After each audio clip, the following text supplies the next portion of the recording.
नमस्कार, स्वागत है आपका हमारे YouTube चैनल लक्ष्य शूटर्स में। मैं लक्ष्य आगे आप सभी का अपने YouTube प्लेटफॉर्म में स्वागत करता हूं। मेरा जो YouTube प्लेटफॉर्म है लक्ष्य शूटर्स को प्लीज सब्सक्राइब कर लीजिएगा। हमारी वीडियोस अगर आपको अच्छी लगती है तो लाइक कर दीजिएगा। आज जो हम लोग बात करने वाले हैं अपने मॉडर्न हिस्ट्री के यानी आधुनिक इतिहास के नंबर 3 क्लास में आज है।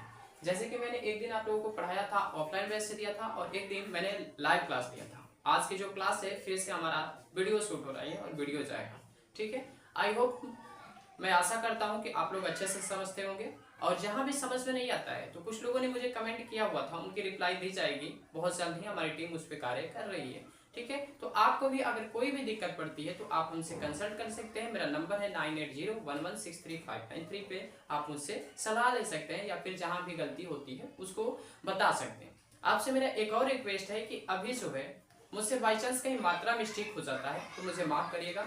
ऐसा आपको ये भी पता होना चाहिए कि जो कॉम्पिटिटिव एग्जाम होते हैं उनमें मात्रा का कोई वैल्यू नहीं रहता है। हम लोग का मेन देखा जाता है कि हमारे पास मानसिकता कितनी है, मेंटेलिटी कितनी है, उस चीज का जांच किया जाता है, ठीक है। तो आज हम लोग जो बात करने वाले हैं मॉडर्न हिस्ट्री का जो क्लास है, क्लास नंबर 3, और इस क्लास को हम लोग कंटिन्यू रखेंगे।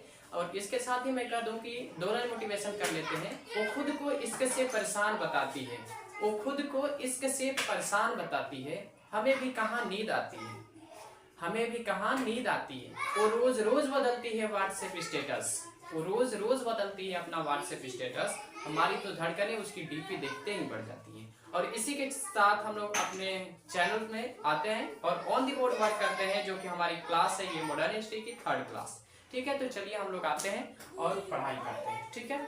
अब देखिए 1 मिनट, अब देखिए हम लोग बात करेंगे। जैसे कि मैंने पिछले क्लास में आपको आंग्ल कर्नाटक युद्ध को कंप्लीट कर दिया। आंग्ल कर्नाटक युद्ध 3 बार हुआ था। कहां कहां पे हुआ था उसमें मैं बता चुका हूँ। आम्बुर में युद्ध हुआ था, वानिवास में युद्ध हुआ था, और एक जो है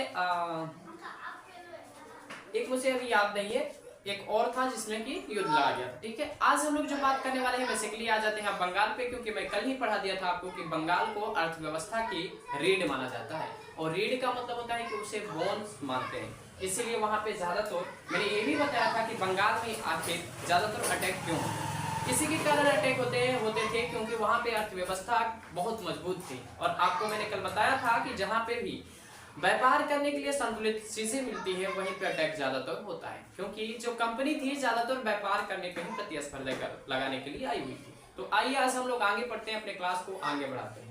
आज देखिए, जैसे कि मैं बंगाल में पहली ईस्ट इंडिया कंपनी कितने में स्टेबलाइज की गई थी या फिर कितने में खुली थी, तो 1651 में खुली थी। आई होप, मुझे आशा है कि आप लोगों को मेरी जो साउंड है क्लियर होगी और मैं आशा करता हूँ कि आप लोगों को हमारी वीडियो पसंद आएगी, ठीक है। तो जो सबसे पहले बंगाल में ईस्ट इंडिया कंपनी की स्थापना हुई थी, जो कंपनी खुली थी वो 1651 में खोली गई थी। दूसरा मैंने पॉइंट लिखा है कि 1651 में शाह सूजा नाम की एक राजा था, जिसकी बेटी क्या हो गई थी, बहुत दिनों से बीमार चल रही थी। अब भैया देखिए, उस टाइम में क्या हुआ था कि हमारे जो भारत में परंपरा थी कि सिर्फ उस टाइम में आयुर्वेद पे विश्वास रखा जाता था। तो आपको पता होगा कि आयुर्वेद की दवाइयां जो होती हैं वो थोड़ा लेट से लोगों के ऊपर इफेक्ट डालती है। तो यहाँ भी उसकी लड़की जो थी वो ठीक नहीं हो पा रही थी। उसी टाइम में एक कह सकते हैं कि अंग्रेज आता है जिसका नाम रहता है डॉक्टर बाउटन, और उसने क्या किया कि एंटीबायोटिक देकर उसने देखा कि उसकी पुत्री को क्या हुआ है, मलेरिया हुआ है। तो वो उस मलेरिया वाली लड़की को क्या करता है, एक एंटीबायोटिक दवा दे देता है जिससे उसका तबीयत या फिर कह सकते हैं मलेरिया ठीक हो जाती है। तो उसके बाद वो क्या करता है, जो राजा रहता है शाह सुजा, उसने अपने बेटी को ठीक होने की खुशी में क्या करता है कि उसने बोल दिया कि आओ तुम हमारे पास व्यापार करो, यानी ओपन उसने खुला हुआ कर दिया है कि आओ तुम हमारे पास क्या करो, ट्रेड करो भैया, मैं तुम्हें कुछ भी रोकूंगा नहीं। बस उसने एक शर्त लगाया कि तुम 3000 रुपया वार्षिक दर पर कर देना। यहाँ पे उससे मिस्टेक हो गई।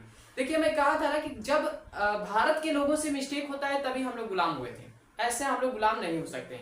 ऐसे किसी को देखिए, जब हमसे कोई गलती हो जाती है तो उसकी सजा भोगने के लिए हम लोग को तैयार होना ही पड़ेगा, और यही हुई थी। राजा लोग अभी देखिए 2-3 राजा ऐसे हैं जो लोग अपने आप इन लोगों को क्या करते जाएंगे कि व्यापार करने के लिए ओपन करते जाएंगे, मतलब कह सकते हैं कि अभी सभी दरवाजों को ओपन करते जाएंगे।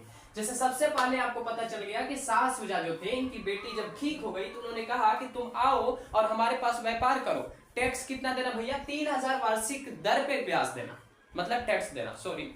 अब इसके बाद आते हैं 1698 में राजा जिनका नाम रहता है अजीम उस शान।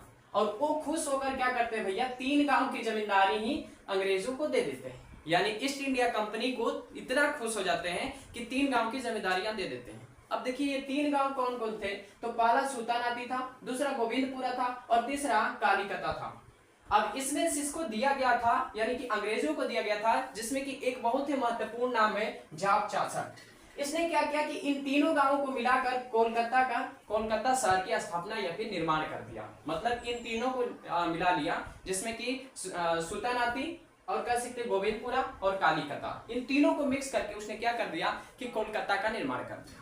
अब देखिए आगे देखता हूं इसका क्या होने लगा। इससे जब बना दिया, अब जाहिर सी बात है आप मुझे दे दिए तो मैं उसका कुछ भी कर सकता हूँ।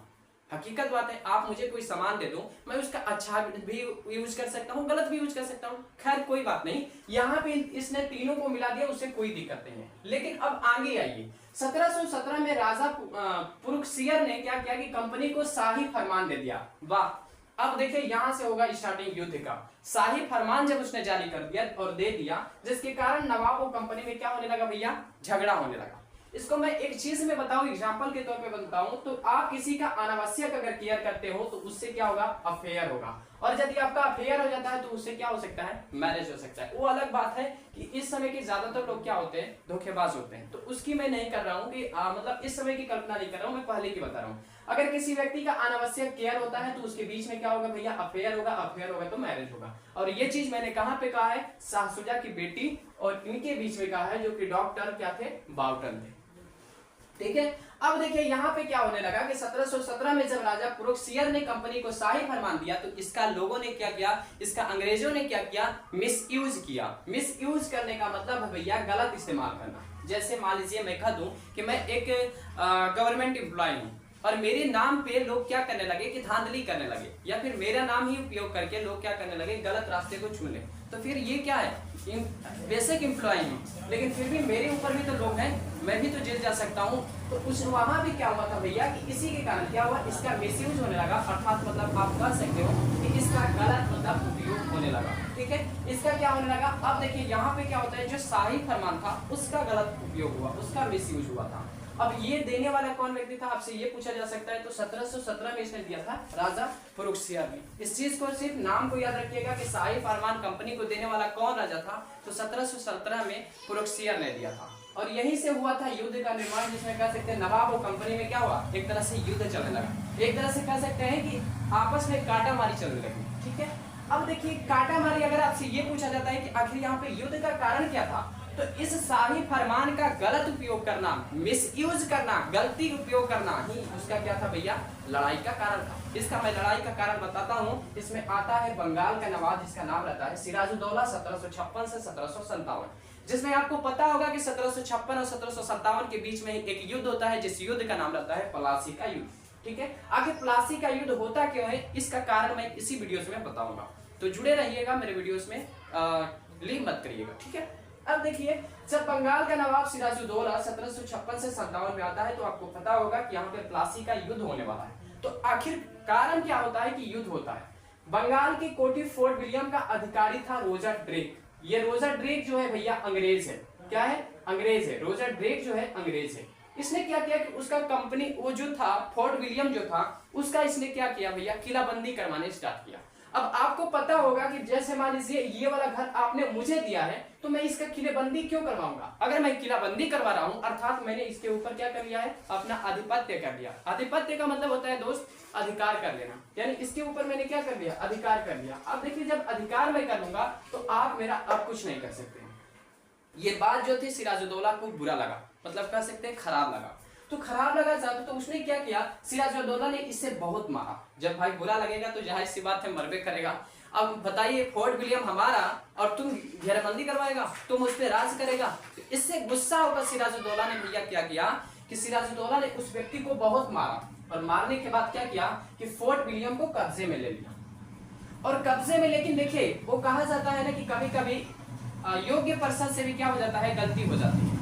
यहाँ भी किसी योग्य पर्सन से एक छोटी सी गलती हो जाती है, जो कि फोर्ट विलियम को कब्जे में लेने के बाद एक सिविल अधिकारी जिसका नाम रहता है भैया मानिक चंद, उसे देखने के लिए दे देता है। लेकिन जो मानिक चंद रहते हैं वो भ्रष्ट अधिकारी रहता है। जैसे कि आज सभी लोग भ्रष्ट अधिकारी पैदा हो रहे हैं या फिर देखे जा सकते हैं।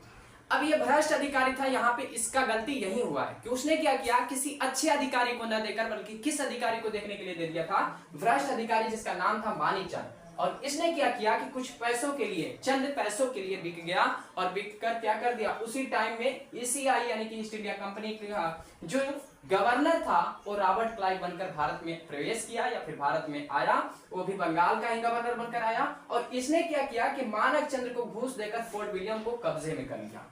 देखिए यहीं से अब होता है प्लासी का युद्ध का स्टार्टिंग। उसने क्या किया भैया कि फोर्ट विलियम को कब्जे में कर लिया और घूस देकर कर लिया। माणिकचंद, अभी बताया ना कि माणिकचंद क्या था, एक तरह से कह लीजिए कि वो विभीषण था। आपको पता होगा कि अगर हमारे घर में विभीषण पैदा ना हो तो हम लोग मारे नहीं जा सकते। रावण कितना भी कुछ भी किया था, लेकिन अगर विभीषण राम से नहीं मिलता तो रावण मारा नहीं जाता। मानता हूं कि रावण की गलती थी, लेकिन विभीषण की क्या गलती नहीं थी? अगर गलती नहीं थी तो आज लोग विभीषण नाम क्यों नहीं अपने बेटे का रख लेते हैं? नहीं रख सकते हैं, यही कारण है। और ये माणिकचंद जी जो थे ये विभीषण का ही कार्य कर रहे हैं, ठीक है। इन्होंने क्या किया कि कंपनी से कुछ पैसा लेकर, कुछ घूस लेकर और वो जो फोर्ट विलियम था उसे उसको दे दिया।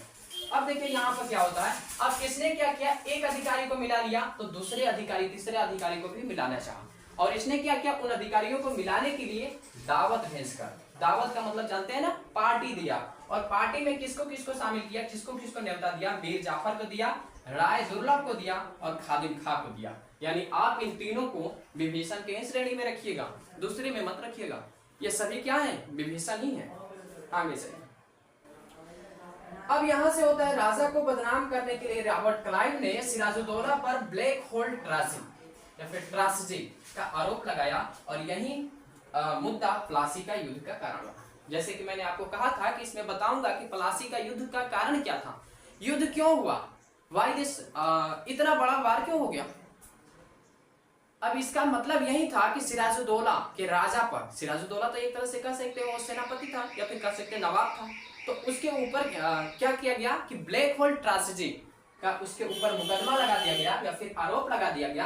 अब आप ये भी प्रश्न उठा सकते हैं कि सर ब्लैक होल ट्रांजिट क्या था। इसका मतलब होता है कि एक घर में बहुत लोगों को सिराजुद्दौला ने बंद करके मार दिया, चाहे वो गैस से मार दिया, चाहे जहर से मार दिया, चाहे भूख से पीड़ित करके मार दिया, बट इसने क्या किया कि लोगों को बहुत मार दिया और भी वैसे लोगों को मारा जिसकी कोई गलती नहीं थी। ये हमारी होती है ब्लैक होल ट्रांजिट, ठीक है। अब यही जो आरोप लगाया गया, ये राजा के ऊपर आरोप लगाया गया, जिसपे सिराजुद्दौला मतलब राजा को बदनाम करने के लिए सिराजुद्दौला पे आरोप लगाया गया। और इससे क्या हुआ कि सिराजुद्दौला ने क्या किया कि इसने प्लासी के युद्ध में, प्लासी का युद्ध का कारण यही बन गया और ये जाता है प्लासी में युद्ध करने के लिए। लेकिन इसके जो भी मेंबर रहते हैं, यानी 3 मेंबर, 3 क्या कर लीजिए 4 मेंबर हट चुके हैं। याद करिए कौन कौन मेंबर हट चुके हैं, आपके माणिकचंद हट गए हैं, दावत भेजकर सॉरी मीर जाफर को हटा लिया, राय दुर्लभ को हटा लिया और खादिम खां को हटा लिया। यानी कि यहां से इनकी हो जाती है कमजोरी और कमजोरी के कारण हो जाता है हमारा भारत में प्लासी की हार। और यहीं से पहला युद्ध हमारा स्टार्टिंग था जिसमें कि अंग्रेज और ये क्या बोलते हैं, अंग्रेज और हमारे भारत के नवाबों के बीच लड़ाई स्टार्ट होती है। अब देखिए एक चीज यहाँ पे प्रश्न उठता है कि भैया जैसे मान लीजिए ये अगर युद्ध हम लोग जीते जाते तो क्या होता, हमारे ऊपर इतने दिनों से, जितना दिन तक हमारा कह सकते हैं कि 1600 से लेकर 1947 तक जो राज चला था, ये राज नहीं चलता, बल्कि हमारा जो भारत था ये सोने की चिड़िया ही काला था, कम ही समय में खत्म हो जाता। सबसे पहली तो गलती यहीं से हुई शाह शुजा से ही, उसके बाद किए गलती अजीम उस शान और उसके बाद भी कर दिए पुरक्षियर राजा। अब देखिए इन तीनों राजाओं ने मिलकर हमारे भारत को चौपट कर दिया और किसके हाथों में सत्ता आ गई, कंपनी के हाथों में। वरना कंपनी यहाँ पे व्यापार करने के लिए आई थी, ट्रेड करने के लिए आई थी, कोई राजा बनने नहीं आई थी। लेकिन इसमें गलती हुई हमारी और हमारे राजाओं की, जिसके कारण हमारा क्या हो गया, पूरे भारत में सब चीज चौपट हो गया। आई होप इतना आप लोग को समझ में आ गया होगा। अगर समझ में आ गया है तो मेरे वीडियोस को लाइक कर दीजिएगा, ज्यादा से ज्यादा लोगों को शेयर कर दीजिएगा और ऐसे और वीडियोस चाहिए तो मुझे कमेंट जरूर करिएगा। ये वीडियो जो है UP police, Bihar police, SSC MTS सभी एग्जामों के लिए अवेलेबल रहेगा। साथ साथ में मैं कह दूं किसी को भी अभी फिलहाल में नोट्स चाहिए तो आप मेरे नंबर पे व्हाट्सएप करिएगा, कॉल प्लीज ना करें क्योंकि कॉल रिसीव नहीं हो सकता है, ठीक है। 9801163593 रहता है व्हाट्सएप नंबर, इस पर आप व्हाट्सएप करके सिर्फ नोट्स लिख दीजिएगा, आपको नोट्स हमारी टीम को सेंड कर देगी, ठीक है। तो मिलते हैं एक नेक्स्ट वीडियोस के साथ। इस वीडियोस में इतना है। तब तक के लिए जय हिंद, जय भारत, जय बिहार। Take care.